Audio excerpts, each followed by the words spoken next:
Assalamualaikum warahmatullahi wabarakatuh. Perkenalkan, nama saya Rahmayanti dengan NIM 702120023, Kesmas A dari Universitas UIN Alauddin Makassar. Baik, di sini kita akan mempelajari tentang komunikasi sel. Yang pertama, mengapa kita perlu mempelajari komunikasi sel? Nah, di sini karena manusia juga hidup atau dapat bertahan dengan adanya interaksi dengan manusia lainnya, sama seperti sel untuk bisa bertahan atau bekerja sama dengan unit sel-sel lainnya di tubuh kita. Baik, kita lanjut dengan materi kita tentang komunikasi sel. Yang pertama, apa sih definisi dari komunikasi sel itu sendiri?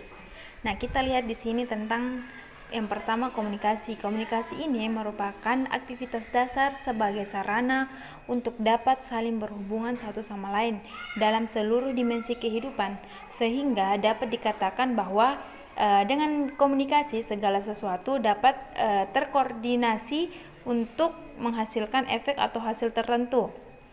Jadi komunikasi dalam sel mirip dengan komunikasi pada umumnya. Saat berkomunikasi dengan mengirim atau menerima sinyal dan kemudian mengubah sinyal menjadi respon. Contohnya seperti kita berbicara, si A berbicara sesuatu terhadap si B, dan si B ini menerima dan akan merespon pembicaraan si A. Jadi untuk menghasilkan hasil atau sesuatu. Jadi komunikasi sel itu adalah proses di mana sel mendeteksi dan menanggapi sinyal di lingkungannya. Baik, kita lanjut yang kedua, yaitu tahapan persinyalan sel. Di mana tahapan persinyalan sel ini terdapat 3 tahapan. Yang pertama, penerima atau reseption, yaitu proses pendeteksiannya molekul sinyal yang datang dari luar sel.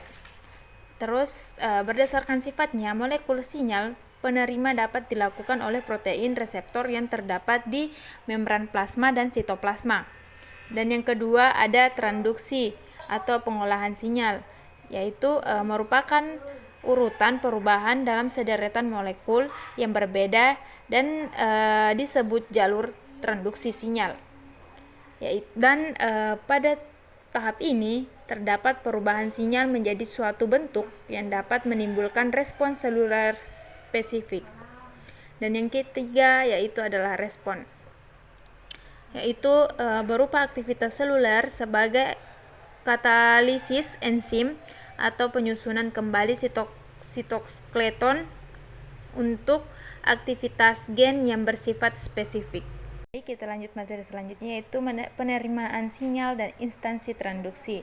Yang pertama, itu molekul sinyal terikat pada protein reseptor menyebabkan protein berubah bentuk. Yang kedua, sebagian besar reseptor sinyal merupakan protein membran plasma. Baik, selanjutnya yaitu ada tipe reseptor, di mana di sini ada 4 golongan besar tipe dari reseptor. Yang pertama itu ada reseptor kanal ion, yang kedua ada reseptor terkait protein G, yang ketiga ada reseptor terkait protein kinase, yaitu reseptor yang mengikat hormon. Jadi hormon yang dihantarkan melalui persinyalan endokrin akan diterima oleh reseptor yang dapat berikatan dengan enzim. Sedangkan reseptor terkait protein G, contohnya itu adrenalin reseptor, yaitu epinefrin. Dan contoh dari reseptor kanal ion yaitu reseptor kalinergik nikotinik, ligannya adalah asetil koliat. Dan yang terakhir itu adalah reseptor intraseluler, yaitu reseptor yang ada di dalam sel. Baik, kita lanjut. Sebagai penggolongan sel ada 2, yaitu reseptor yang ada di permukaan sel dan reseptor yang ada di dalam sel. Yang ada di permukaan sel disebut dengan reseptor permukaan sel, yaitu ada yang pertama itu reseptor kanal ion, yang kedua ada reseptor terkait protein G, dan yang ketiga ada reseptor terkait protein kinase. Sedangkan yang kedua ada reseptor di dalam sel yang disebut dengan intraseluler reseptor. Baik, selanjutnya yaitu jalur transduksi sinyal. Baik, jalur transduksi sinyal ini terbagi menjadi 3. Yang pertama itu jalur-jalur melerai sinyal dari reseptor ke respon seluler, mengingatkan molekul sinyal ekstraseluler akan memicu langkah pertama dalam interaksi molekul ini. Molekul-molekul yang melerai sinyal sebagian besar protein. Yang kedua, yaitu molekul kecil dan ion kecil tertentu merupakan komponen utama jalur persinyalan. Baik, yang ketiga yaitu fosforilisasi protein, merupakan suatu cara pengaturan yang umum dalam sel dan merupakan mekanisme utama transduksi sinyal. Baik, materi terakhir yaitu respons seluler terhadap sinyal. Baik, dalam respons seluler tersebut terdapat 2 bagian. Yang pertama itu, dalam merespons sinyal, suatu sel dapat mengatur aktivitas dalam sitoplasma dan transkripsi dalam nukleus. Yang kedua, yaitu jalur yang rumit, memperkuat dan menentukan respons sel terhadap sinyal. Baik, yang selanjutnya adapun hubungan komunikasi sel dengan materi penyembuhan suatu penyakit, yaitu karena kerjasama dan komunikasi antar sel diperlukan agar sistem seluler berjalan dengan baik dan sebagai bentuk mekanisme homeostatis dan keteraturan dalam tingkat seluler.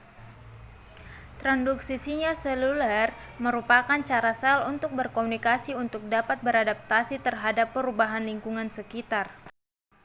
Cara komunikasi yang dilakukan dengan mengirimkan sinyal yang dapat diterima dan diterjemahkan oleh sel yang lainnya. Komunikasi antar sel terjadi pada jarak dekat atau dengan gap junction.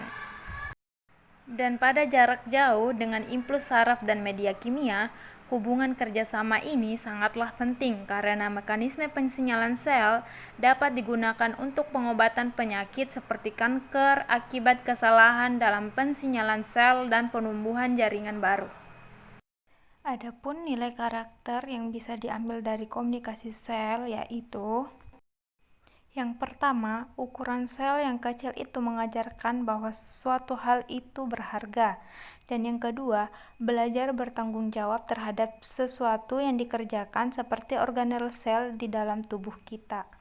Adapun kajian komunikasi sel menurut pandangan Islam yaitu terdapat di dalam Al-Quran Surah An-Nisa ayat 56 yang artinya, sungguh orang-orang yang kafir kepada ayat-ayat kami, kelak akan kami masukkan ke dalam neraka.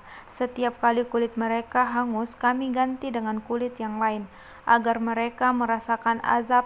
Sungguh Allah Maha Perkasa, Maha Bijaksana. Quran Surah An-Nisa, Juz 4 ayat 56. Di mana kaitannya dengan komunikasi sel, yaitu karena di dalam kulit itu terdapat sel-sel. Nah, jadi sel-sel itu ketika ada pengaruh dari luar atau terkena suatu benturan dan mengenai kulit, maka sel-sel saraf akan merespon atau dia akan berkomunikasi.